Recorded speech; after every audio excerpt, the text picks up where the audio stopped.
How to change servers in Genshin Impact. Hello everyone, welcome back to another video from Tech for Gamers.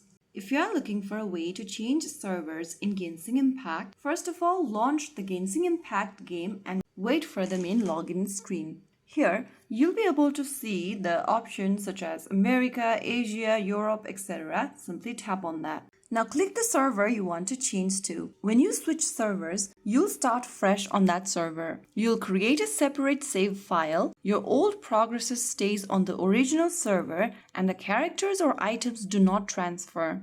Always pick the closest server to your location for lower ping. Tap the confirm button if you want to change between the server, and that way you can switch between server and Genshin Impact. Now once you select the server, you can tap on the middle of the screen to begin the game. So that is how you easily change between servers in Genshin Impact. If you found the video helpful, don't forget to like, share and subscribe to our channel. I will see you again in the next video. Stay tuned and thanks for watching.